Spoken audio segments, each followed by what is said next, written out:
ചങ്ങരംകുളം സാംസ്കാരിക സമിതി ഗ്രന്ഥശാലയിലെ പ്രിയ സുഹൃത്തുക്കളെ, എല്ലാവർക്കും എൻ്റെ വിനീതമായ നമസ്കാരം. ഇന്ന് നമ്മൾ ചർച്ച ചെയ്യുന്ന പുസ്തകം ലോകപ്രശസ്ത ബ്രസീലിയൻ എഴുത്തുകാരൻ പൗലോ കൊയ്ലോ രചിച്ച ഫിഫ്ത്ത് മൗണ്ടൻ എന്ന നോവലാണ്. 120 രാജ്യങ്ങളിലായി 60 ഭാഷകളിൽ 85 ദശലക്ഷം കോപ്പികൾ ഇദ്ദേഹത്തിൻ്റെ പുസ്തകങ്ങൾ വിറ്റഴിഞ്ഞിട്ടുണ്ട്.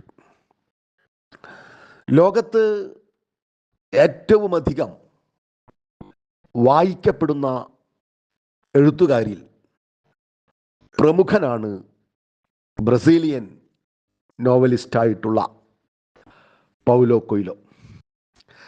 അദ്ദേഹത്തിൻ്റെ ആൽക്കെമിസ്റ്റ്, വെറോണിക്ക മരിക്കാൻ തീരുമാനിക്കുന്നു, സഹീർ, 11 മിനിറ്റ്സ്, ഫിഫ്ത്ത് മൗണ്ടൻ തുടങ്ങിയ നോവലുകൾ ദശലക്ഷക്കണക്കിന് കോപ്പികൾ വിറ്റഴിഞ്ഞിട്ടുണ്ട്. എന്താണ് പൗലോ കൊയ്ലോയുടെ ലോകമാകമാനമുള്ള വായനക്കാരുടെ പ്രീതിക്ക് പാത്രീഭവിച്ചത് എന്നാലോചിക്കുമ്പോൾ ആ കൃതികളുടെ പ്രചോദനാത്മകമായ ഒരു ശൈലി വായനക്കാരെ നിരന്തരമായി പ്രചോദിപ്പിക്കുന്ന ഒരു ശൈലി പൗലോ കൊയ്ലോ അനുവർത്തിക്കുന്നതായിട്ട് കാണാം. അതുപോലെ ഫിഫ്ത്ത് മൗണ്ടൻ എന്ന കൃതിയിലും ഈ പ്രചോദനാത്മകമായ സന്ദർഭങ്ങൾ ധാരാളമുണ്ട്. മറ്റൊരു പ്രത്യേകത, ഈ നോവലിൻ്റെ പ്രത്യേകത ഇതിൻ്റെ ഒരു നാടോടിക്കഥയുടെ ചാരുതയും സൗന്ദര്യവുമാണ്. ഒരു നാടോടിക്കഥ വായിച്ചു പോകുമ്പോൾ ഉണ്ടാകുന്ന ഒരു ആസ്വാദനക്ഷമത, ഒരു ആനന്ദം വായനക്കാർക്ക് ഈ നോവലിൽ നിന്നും ലഭിക്കുന്നുണ്ട്. ചരിത്രവും ആത്മീയതയും പ്രചോദനവും ചേർത്താണ് ഫിഫ്ത്ത് മൗണ്ടൻ എന്ന ഈ നോവൽ പൗലോ കൊയ്ലോ തയ്യാറാക്കിയിട്ടുള്ളത്. ക്രിസ്തുവിനും ഏകദേശം 1000 വർഷങ്ങൾക്ക് മുമ്പ് ആണ് ഈ ഫിഫ്ത്ത് മൗണ്ടൻ എന്ന നോവലിലെ കഥ നടക്കുന്നത്. ഹീബ്രു ഭാഷയിൽ എഴുതപ്പെട്ട പുരാതന ബൈബിളിൽ ലൂക്ക് എന്ന പ്രവാചകന്റെ ഒരു വചനമുണ്ട്. അതിലിങ്ങനെ പറയുന്നു: ഇസ്രായേലിൽ 3 വർഷക്കാലം കടുത്ത ക്ഷാമം അനുഭവപ്പെട്ടു, വരൾച്ച അനുഭവപ്പെട്ടു, ഒരുപാട് ആളുകൾ മരിച്ചുപോയി, കുറെ വിധവകൾ ആ രാജ്യത്ത് ബാക്കിയായി. കൊടിയ ക്ഷാമത്തിൻ്റെയും ഒക്കെ കാലഘട്ടത്തിൽ ഏലിയ എന്ന പ്രവാചകൻ ദൈവം ഭൂമിക്ക് മുകളിൽ ആകാശം അടച്ചു മൂടിയ ആ കാലഘട്ടത്തിൽ ഏലിയ ഒരു വിധവയെ മാത്രമേ സമീപിച്ചിട്ടുള്ളൂ എന്ന് പരാമർശിക്കുന്നുണ്ട്. അപ്പോൾ ഇസ്രായേലിൻ്റെ സമീപ പ്രദേശമായ സരേഫാത്തിൽ ഈ നോവലിൽ ആ നഗരത്തിനെ അക്ബർ എന്നാണ് പരാമർശിക്കുന്നത്. സരേഫാത്തിൽ തൻ്റെ ജന്മദേശമായ ഇസ്രായേലിൽ നിന്നും പലായനം ചെയ്യുകയാണ് ഏലിയ എന്ന പ്രവാചകൻ, ഏലിയാസ്. അപ്പോൾ ഈ നോവലിലെ പ്രധാന കഥാപാത്രങ്ങൾ നായകനും നായികയും ഏലിയയും ഈ പുരാതന ബൈബിളിൽ പരാമർശിക്കുന്ന വിധവയുമാണ്. അപ്പോൾ എന്തുകൊണ്ടാണ് ഈ ഏലിയ തൻ്റെ ജന്മദേശത്ത് നിന്നും സരാഫത്തിലേക്ക് പലായനം ചെയ്യേണ്ടി വന്നത്? ഇസ്രായേലിലെ അഹാബ് രാജാവ് ജസബൽ എന്ന അതിസുന്ദരിയായ യുവതിയിൽ ആകൃഷ്ടനായി അവളുടെ അന്യാദൃശ്യമായ സൗന്ദര്യത്തിൽ ആമഗ്നനായി ജസബലിനെ വിവാഹം കഴിച്ച് നാട്ടിലേക്ക് കൊണ്ടുവരികയാണ്. അപ്പോൾ വിദേശത്തെ രാജകുമാരിയായ ജസബൽ ആരാധിക്കുന്നത് ബാൽ ദേവനെയാണ്. ജസബലിന്റെ നാട്ടുകാരുടെ ദൈവം ബാൽ ദൈവമാണ്. അപ്പോൾ ഈ രാജകുമാരി രാജാവിൽ അമിതമായ സ്വാധീനം ചെലുത്തി യഹോവയിൽ വിശ്വസിക്കുന്നവരെ, ബാൽദേവനിൽ വിശ്വസിക്കാത്തവരെ, പ്രത്യേകിച്ച് പ്രവാചകന്മാരെ കൊന്നൊടുക്കുന്നതിന് വേണ്ടി കൽപ്പന പുറപ്പെടുവിക്കുന്നു. ഏലിയ ഒരു പ്രവാചകനാണ്, ഇസ്രായേലിലെ പ്രവാചകനാണ്. അദ്ദേഹത്തിന് 23 വയസ്സേ ഉള്ളൂ. ഒരു മരപ്പണിക്കാരനാണ്. അപ്പോൾ ഈ മരപ്പണിക്കാരനായിട്ടുള്ള ഏലിയ പ്രവാചകനാകുന്നത് എങ്ങനെയാണെന്ന് വെച്ചാൽ അദ്ദേഹത്തിന് തോന്നുന്ന ഉൾവിളികളാണ്, ദൈവവിളികളാണ്. ദൈവം ഏലിയയുമായി നിരന്തരമായി സംവദിക്കുന്നു. ഏലിയ പലപ്പോഴും ഉറക്കത്തിലും ഉണർവിലുമൊക്കെ മാലാഖമാരുമായി സംസാരിക്കുന്നു.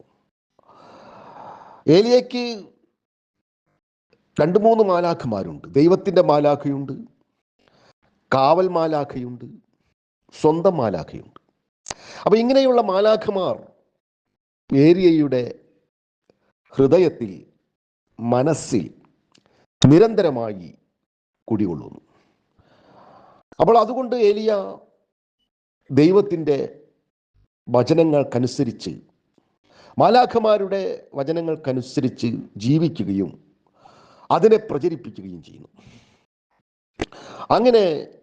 അങ്ങനെയാണ് ഈ ജസബൽ രാജ്ഞിയുടെ ശത്രുവായി ഏലിയ മാറുന്നത്.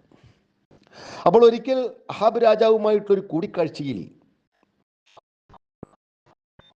ഏലിയ രാജാവിനോട് പറയുന്നു, നമ്മുടെ രാജ്യത്ത് ഇസ്രായേലിൽ ദൈവം മഴ പെയ്യിക്കാത്തതും കടുത്ത വരൾച്ച സൃഷ്ടിച്ചതും ഒക്കെ ഈ ബാൽ ദൈവത്തെ ആരാധിക്കുന്നത് കൊണ്ടാണ് എന്ന്. അതാണ് അങ്ങനെയുള്ള ആ കൂടിക്കാഴ്ചയോടുകൂടി ഏലിയായെ കൊന്നുകളയാൻ ജസബൽ ഉത്തരവിടുന്നു. പിന്നീട് ഈ നോവൽ ആരംഭിക്കുന്നത് ഒരു കാലിത്തൊഴുത്തിൽ നിന്നാണ്. പലപ്പോഴും ഏലിയായുടെ ജീവിത യാത്രകളും ജീവിതായോധനവും യേശുക്രിസ്തുവിൻ്റെ ജീവിതത്തെയും പ്രവാചകത്വത്തെയും ഓർമ്മിപ്പിക്കുന്നതാണ്.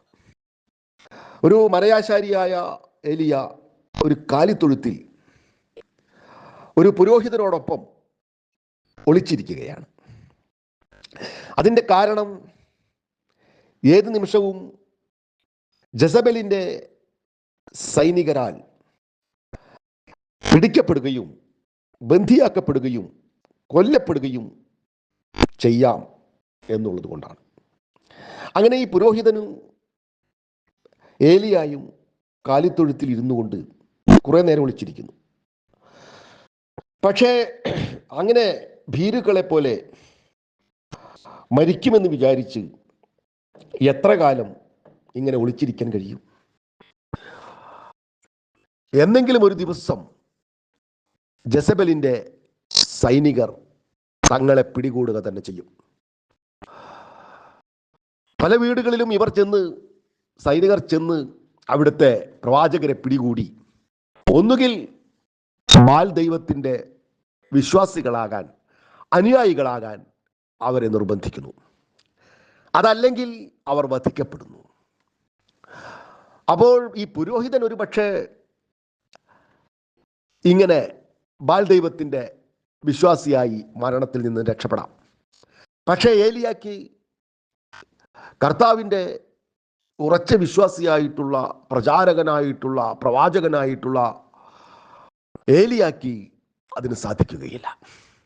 അദ്ദേഹം മരണം വരിക്കാൻ സ്വയം സന്നദ്ധനാകുന്നു.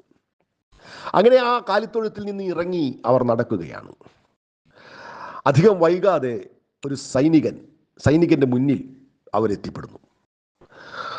ഏലിയായെയും പുരോഹിതനെയും തിരിച്ചറിഞ്ഞ ആ ഭടൻ തൽക്ഷണം പുരോഹിതനെ അമ്പെയ്ത് വധിക്കുന്നു.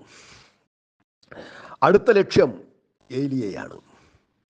ഏലിയയ്ക്ക് നേരെ ഭടൻ അസ്ത്രം തൊടുക്കുന്നു. എന്നാൽ അത് ഏലിയായുടെ നെഞ്ചിനെ തുളയ്ക്കാതെ ലക്ഷ്യം തെറ്റി പോവുകയാണ്.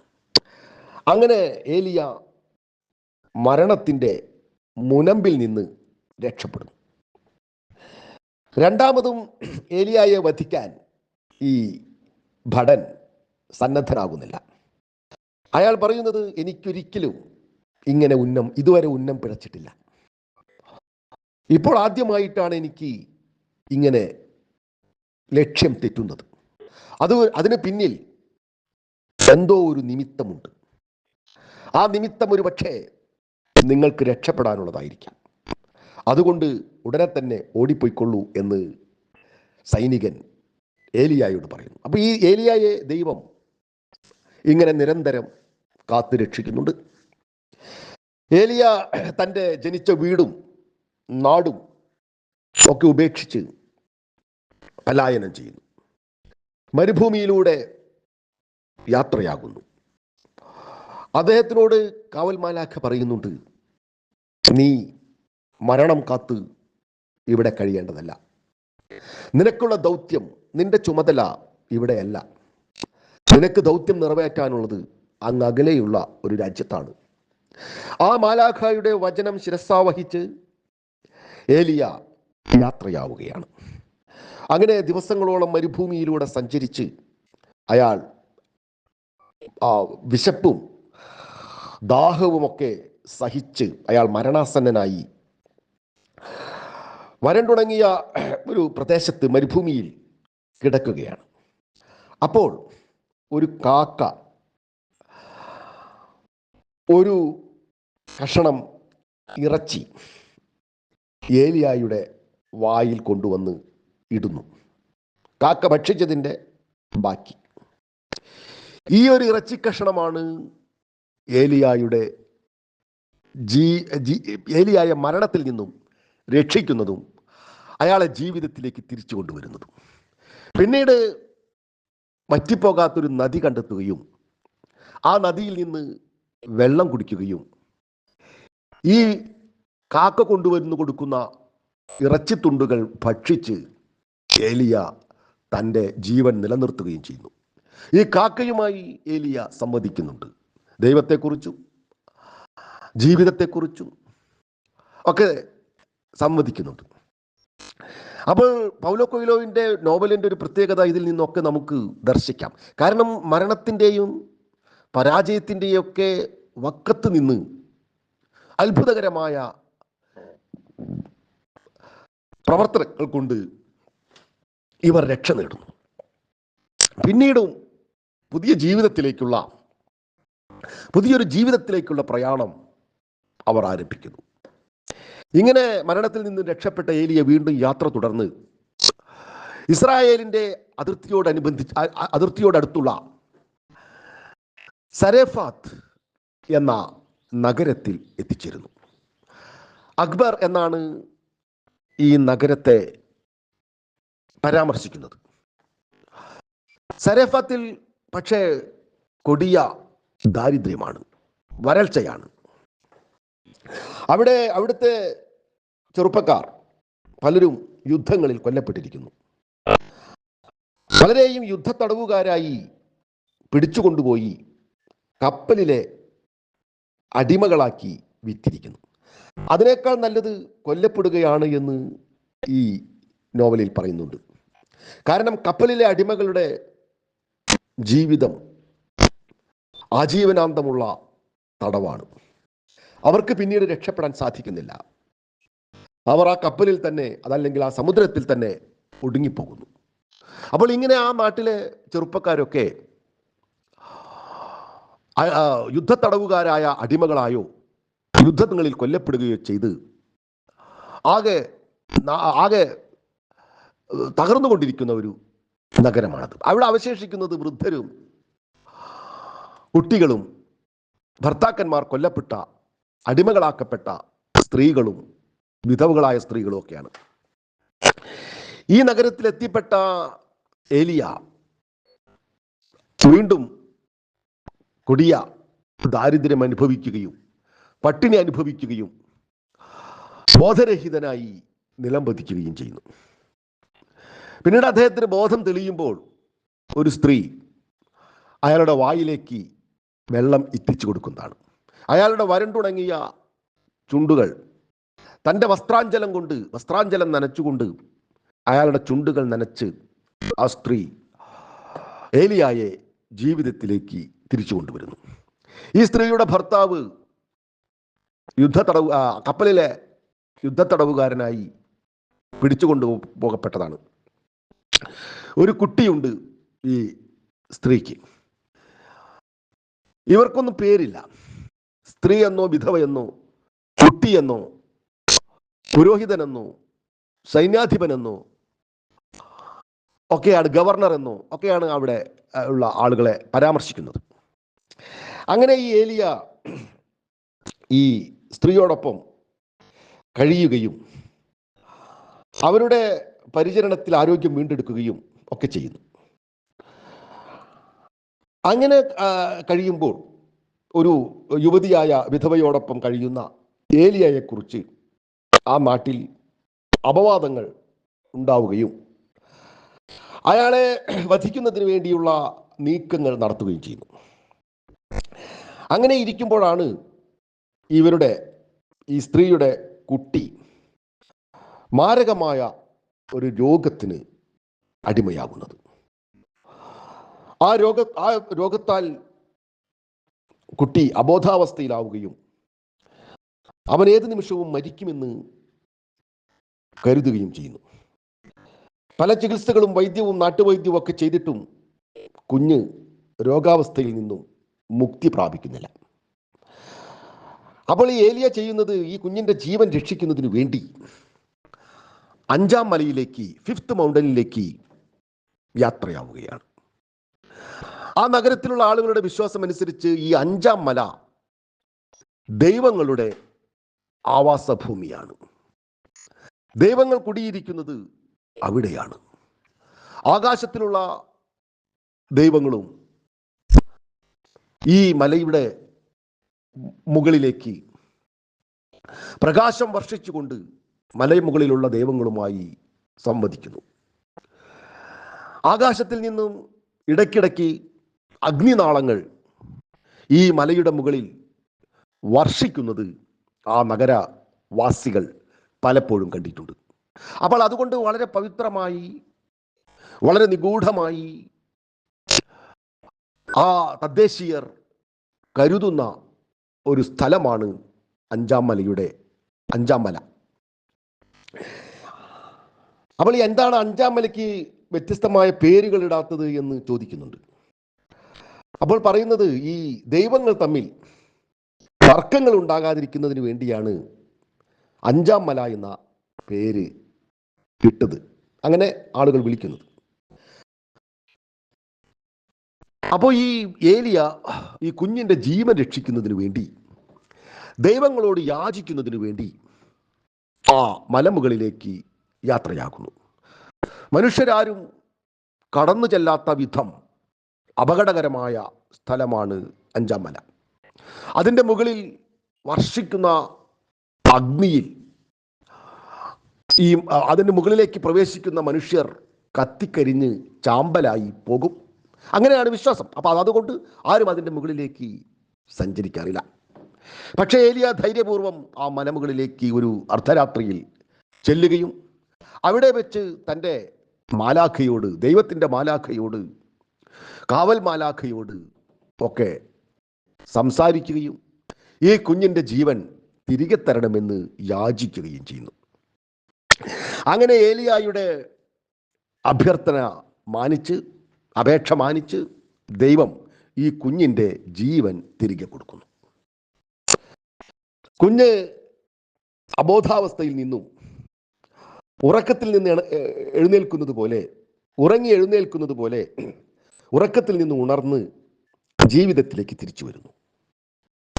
ആ സ്ത്രീയും, ആ കുഞ്ഞിൻ്റെ അമ്മയായ സ്ത്രീയും അവിടെയുള്ള മറ്റാളുകളെല്ലാം ഇതോടുകൂടി ഈ ഏലിയായെ ഒരു ദിവ്യപരിവേഷമുള്ള, ദൈവിക സാന്നിധ്യമുള്ള പ്രവാചകനായി അംഗീകരിക്കുന്നു.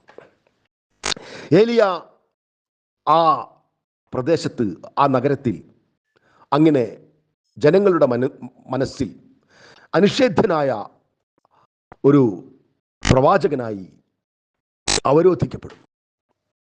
നാട്ടുകൂട്ടത്തിൻ്റെ തീർപ്പുകളിൽ ഏലിയ നേതൃത്വം കൊടുക്കുന്നു. പല തർക്കങ്ങളും അദ്ദേഹം പരിഹരിക്കുന്നു.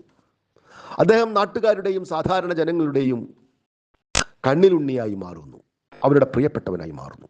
എന്നാൽ ഇത് ആ നാടിൻ്റെ ഭരണാധികാരികളായ, അക്ബറിൻ്റെ ഭരണാധിപന്മാരായ ഗവർണർക്കും സേനാധിപതിക്കും പുരോഹിതനും ഇഷ്ടപ്പെടുന്നില്ല. സ്വാഭാവികം, അവരുടെ അധികാരത്തിൻ്റെ നേർക്കുള്ള ഒരു വെല്ലുവിളിയായി ഏലിയായുടെ ഈ ജനപ്രിയത, ഏലിയായുടെ സ്വാധീനം അവരെ ആശങ്കാകുലരാക്കുന്നു. അങ്ങനെ അവർ ഗൂഢാലോചനകൾ നടത്തുന്നു.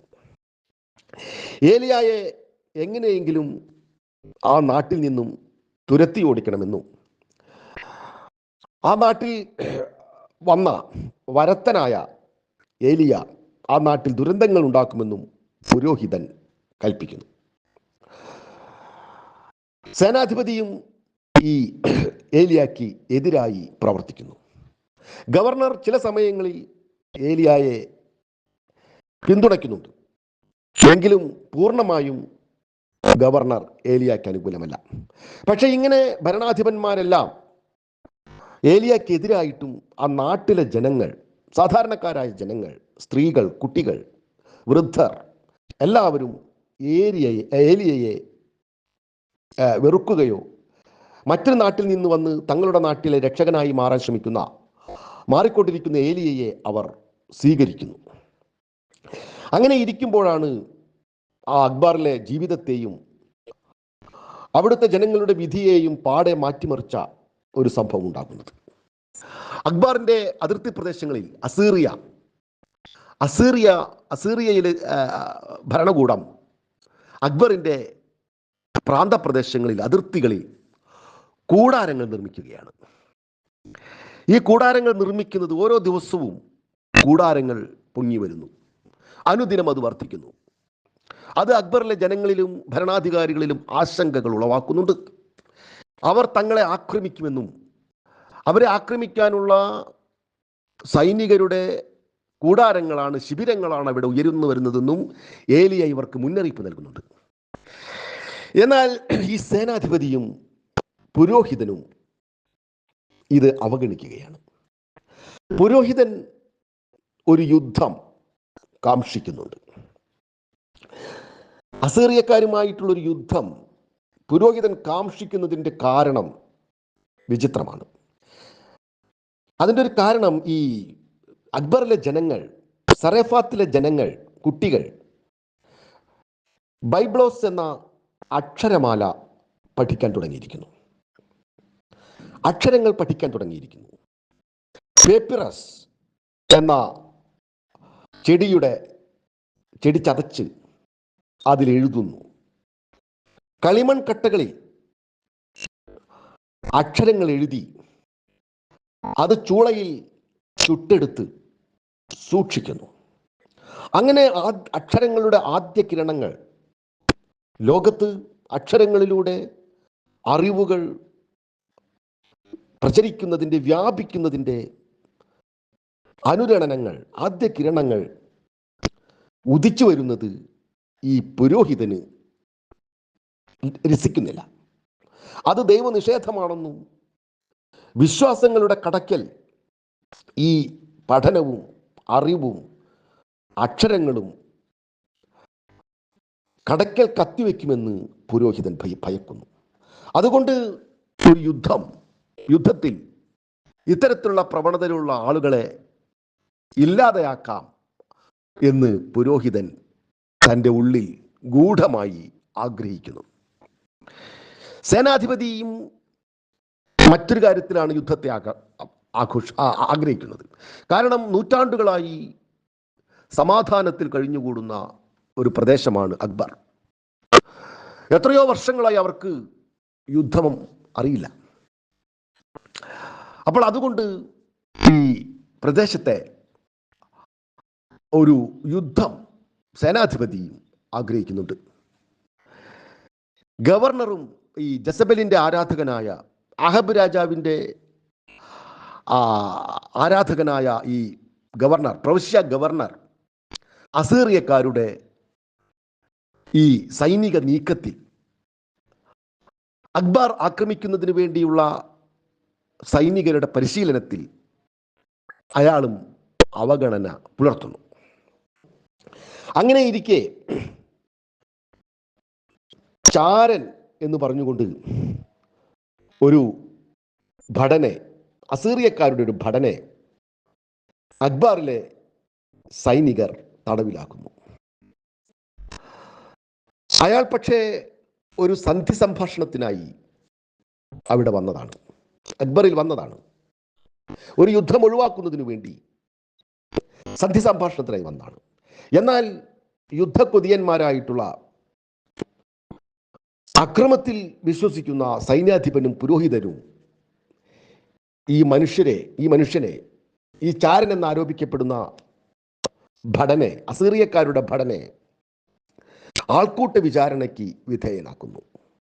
5-ാം മലയുടെ ചുവട്ടിൽ കൊണ്ടുപോയി അയാളെ മൃഗീയമായി വധിക്കുന്നു. പ്രാകൃത നൂറ്റാണ്ടുകളുടെ, 1000 കണക്കിന് കൊല്ലങ്ങൾക്ക് മുമ്പുള്ള പ്രാകൃത ജനതയുടെ ഹിംസ, ആൾക്കൂട്ടക്കൊല പൗലോ കൊയ്ലോ ഇതിൽ നടുക്കമുളവാക്കുന്ന രീതിയിൽ ചിത്രീകരിക്കുന്നുണ്ട്. അങ്ങനെ ആൾക്കൂട്ടക്കൊലയ്ക്ക് വിധേയനായ ആ മനുഷ്യന്റെ മരണത്തോടു കൂടി അക്ബറിൽ ഏത് നിമിഷവും അസീറിയക്കാരുടെ ആക്രമണം ഉണ്ടാകുമെന്ന് ഏലിയ മുന്നറിയിപ്പ് നൽകുന്നുണ്ട്. എന്നാൽ സൈന്യാധിപനും ഗവർണറും പുരോഹിതനുമൊക്കെ അതിനെ അവഗണിക്കുന്നു. പിന്നീട് ഒരു രാത്രിയിൽ ഏലിയ ഉറങ്ങിക്കിടക്കുമ്പോൾ അസീറിയൻ സൈന്യം ഈ അക്ബർ നഗരത്തെ കടന്നാക്രമിക്കുകയാണ്. അവർ വളരെ പൈശാചികമായി ആ നഗരത്തെ ചുട്ടരിക്കുന്നു. കണ്ണിൽ കണ്ട മനുഷ്യരെയെല്ലാം, അക്ബറിലെ മനുഷ്യരെയെല്ലാം നിഷ്ഠുരമായി വധിക്കുന്നു. വീടുകൾക്കും എടുപ്പുകൾക്കും തീ കൊടുക്കുന്നു. അങ്ങനെ ആ അക്ബർ എന്ന നഗരത്തെ ഒരു രാത്രി കൊണ്ട് അസീറിയയുടെ സൈന്യം നാമാവശേഷമാക്കുന്നു. അസീറിയക്കാർ തീവച്ച ഒരു വീട്ടിലാണ്, ഈ സ്ത്രീയുടെ വീട്ടിനും തീ വയ്ക്കുന്നുണ്ട്. അതിന് കാരണം ഈ ഗവർണർ, അക്ബർ എന്ന രാജ്യത്തിൻ്റെ ഗവർണർ ഈ സ്ത്രീയുടെ വീട്ടിൽ ഒളിച്ചിരിക്കുന്നുണ്ട് എന്ന് കേട്ടിട്ടാണ് അസീറിയൻ സൈന്യം ഈ സ്ത്രീയുടെ വീടിന് തീ കൊടുക്കുന്നത്. പക്ഷേ അങ്ങനെ ആ സ്ത്രീ മാരകമായി പൊള്ളലേറ്റ് കൊല്ലപ്പെടുന്നു. അതിനിടയ്ക്ക് ഈ സ്ത്രീയുമായി ഏലിയ പ്രണയത്തിലാകുന്നുണ്ട്. എന്നാൽ ഒരു പുരോഹിതനാകാൻ, ഒരു പ്രവാചകനാകാൻ ദൈവവിധിയുള്ള താൻ ഒരു സ്ത്രീയുമായി, വിധവയായ സ്ത്രീയുമായി പ്രണയത്തിലാകുന്നതും അവളെ പരിണയിക്കുന്നതും തൻ്റെ ദൈവങ്ങൾ അംഗീകരിക്കുകയില്ല എന്ന സംശയം കൊണ്ട് ഏലിയ അതിൽ നിന്നും പിന്മാറുകയാണ്. എന്നാൽ അവളുടെ ഉത്കടമായ പ്രണയത്തെ അയാൾക്ക് സ്വീകരിക്കാതിരിക്കാനും സാധിക്കുന്നില്ല. അങ്ങനെ വലിയ ആശങ്കയിൽ ഏലിയ കഴിഞ്ഞുകൂടുന്ന ഒരു കാലഘട്ടമാണത്. പലപ്പോഴും ഇസ്രായേലിലേക്ക് തിരിച്ചു പോകാൻ ആഗ്രഹിക്കുന്ന ഏലിയ ഈ സ്ത്രീയുടെ പ്രണയത്തെ, അവളുടെ ആ സാമീപ്യത്തെ, ആ പരിചരണത്തെ കാംക്ഷിച്ചുകൊണ്ടാണ് അക്ബറിൽ കഴിഞ്ഞുകൂടുന്നത്. ഇങ്ങനെ ആ സ്ത്രീയുമായിട്ടുള്ള ഉത്കടമായ പ്രണയം നിലനിൽക്കുന്ന ആ കാലഘട്ടത്തിലാണ് അസീറിയൻ സൈന്യത്തിൻ്റെ ആക്രമണത്തിൽ അവൾ കൊല്ലപ്പെടുന്നത്. ഗവർണറാണെന്ന് തെറ്റിദ്ധരിച്ച് ഏലിയ പിടിക്കപ്പെടുന്നു. അസീറിയൻ സൈന്യത്തിൻ്റെ മുന്നിൽ ഏലിയ ബന്ധിതനായി ഹാജരാക്കപ്പെടുന്നു. അയാളെ വധിക്കാൻ തുനിഞ്ഞപ്പോഴാണ് അയാൾ ഗവർണറല്ലെന്ന് അസീറിയൻ സൈന്യാധിപന് മനസ്സിലാകുന്നത്. അപ്പോൾ അസീറിയ ഇവരെ ഇങ്ങനെ ക്രൂരമായി ആക്രമിക്കുന്നതിൻ്റെ കാരണം സന്ധി സംഭാഷണത്തിനായി വന്ന തങ്ങളുടെ സേനാനായകനെ ക്രൂരമായി ആൾക്കൂട്ടം വധിച്ചതിലുള്ള എറിഞ്ഞുകൊല്ലുകയാണ്, കല്ലുകൊണ്ട് എറിഞ്ഞുകൊല്ലുകയാണ് ആ മനുഷ്യനെ. അതിനുള്ള പ്രതികാരമാണ് ഒരു നഗരത്തെ മുഴുവൻ ചുട്ടു ചാമ്പലാക്കാൻ അസീറിയൻ സൈന്യം ഒരുപെടുന്നത്. അങ്ങനെ പിടിക്കപ്പെട്ട ഏലിയ പക്ഷേ അസീറിയൻ സൈന്യത്താൽ കൊല്ലപ്പെടുന്നില്ല. അവിടെ നിന്നും തലനാരിഴക്കി ഏലിയ രക്ഷപ്പെടുന്നു. പക്ഷേ ഏലിയ ആ നഗരത്തെ, കത്തിക്കൊണ്ടിരിക്കുന്ന, എരിഞ്ഞുകൊണ്ടിരിക്കുന്ന നഗരത്തെ, പരന്നുകിടക്കുന്ന ശവശരീരങ്ങളെ, ചുട്ടരിക്കപ്പെട്ട വീടുകളെ ഒക്കെ കാണുന്നു. ശരീരത്തിൻ്റെ പാതിയിലധികവും മാരകമായ പൊള്ളലേറ്റ് മരണാസന്നയായ തൻ്റെ കാമുകിയെ, തൻ്റെ ജീവൻ രക്ഷിച്ച, തൻ്റെ ചുണ്ടുകളിൽ ജലമിറ്റിച്ച് തനിക്ക് ഭക്ഷണം തന്ന് തന്നെ പരിചരിച്ച് ജീവിതത്തിലേക്ക് കൊണ്ടുവന്ന തൻ്റെ ആ പ്രണയിനിയുടെ ദാരുണമായ പൊള്ളലേറ്റുള്ള ദാരുണമായ മരണത്തിന് ഏലിയ സാക്ഷിയാകുന്നു. അവളുടെ മകൻ പക്ഷേ രക്ഷപ്പെടുന്നുണ്ട്, അവന് പൊള്ളലേൽക്കുന്നില്ല. ആ കുഞ്ഞിൻ്റെ സംരക്ഷണ ചുമതല ഏലിയായെ ഏൽപ്പിച്ച് ഈ സ്ത്രീ മരണമടയുന്നു. പിന്നീട് ഏലിയയുടെ ലക്ഷ്യം ഈ കുഞ്ഞിനെ സംരക്ഷിക്കുക എന്നുള്ളതാണ്. അതോടൊപ്പം തന്നെ ഏലിയ തൻ്റെ ഇച്ഛാശക്തി കൊണ്ട് ആ നഗരത്തെ പുനർനിർമ്മിക്കാൻ തീരുമാനിക്കുന്നു. അസീറിയൻ സൈന്യം ഒറ്റ രാത്രി കൊണ്ട് കല്ലിൻ്റെ മോൾ കല്ലിൽ അവശേഷിക്കാത്ത വിധം നശിപ്പിച്ചു കളഞ്ഞ ആ നഗരത്തെ പുനരുദ്ധരിക്കാൻ ഏലിയ ശ്രമിക്കുകയാണ്. അതിൻ്റെ ഭാഗമായി ആദ്യം അദ്ദേഹം ചെയ്യുന്നത് കൊല്ലപ്പെട്ട മനുഷ്യരുടെ ശവങ്ങൾ കൂട്ടമായി ദഹിപ്പിക്കുകയാണ്. അങ്ങനെ ആ കൂട്ടദഹനത്തിൽ ഏലിയ ദൈവവുമായി പിണങ്ങുന്നു. അപ്പോൾ മാത്രമാണ് ഉറച്ച ദൈവവിശ്വാസിയായിട്ടുള്ള ഏലിയ ദൈവവുമായി കലഹിക്കുന്നത്. കാരണം നിരപരാധികളായ മനുഷ്യരെ എന്തിനിങ്ങനെ കൊന്നൊടുക്കുന്നു? ആചാരവിധി പ്രകാരം മണ്ണിലാണ് ഇവരുടെ ശരീരങ്ങൾ അടക്കം ചെയ്യേണ്ടത്, സംസ്കരിക്കേണ്ടത്. എന്നാൽ അവരെ കൂട്ടമായി കത്തിച്ചു കളയുന്നു.